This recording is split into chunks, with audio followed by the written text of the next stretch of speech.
No fears, no chains. Invites you to live a life of emotional abundance. Written by Vanessa Pisuto. Narrated by Belinda Sainsbury.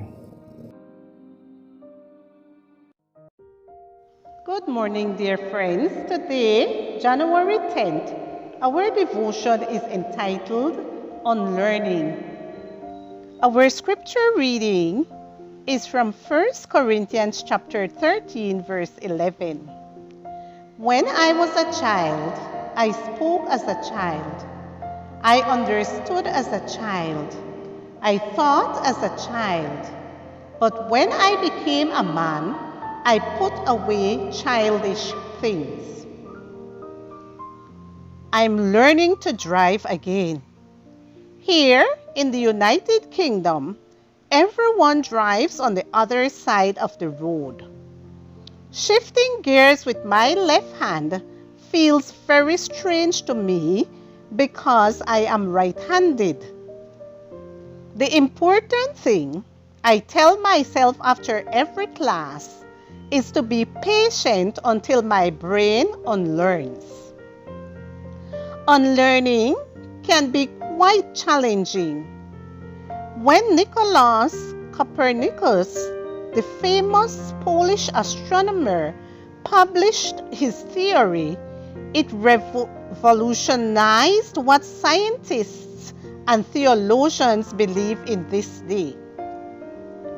To accept the unbelievable idea that the earth revolves around the sun and not the other way around, they had to relinquish medieval doctrines and Aristotelian ideas, and that wasn't easy at all.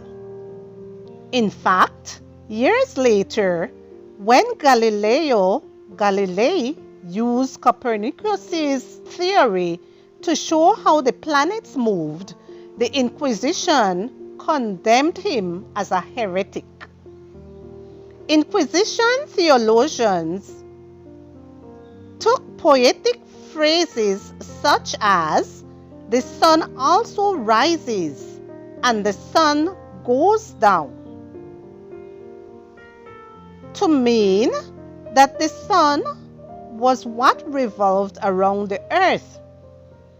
Unable to acknowledge the error in their interpretation, they concluded that Galilei was a heretic.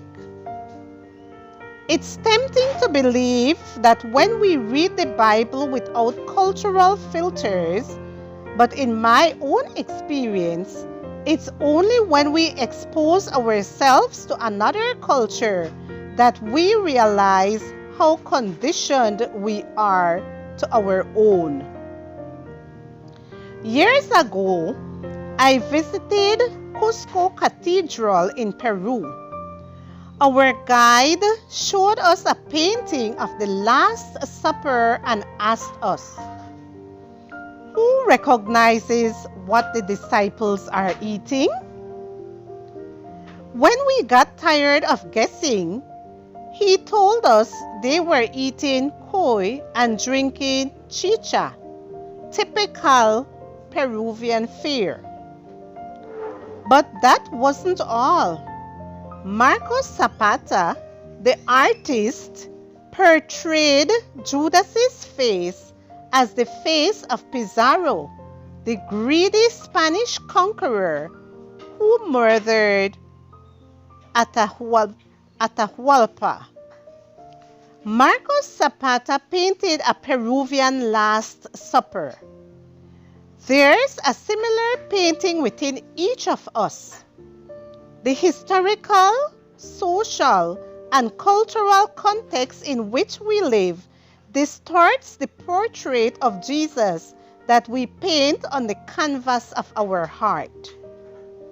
There comes a time when we have to let go of certain ideas from our spiritual childhood in order to see Him more clearly.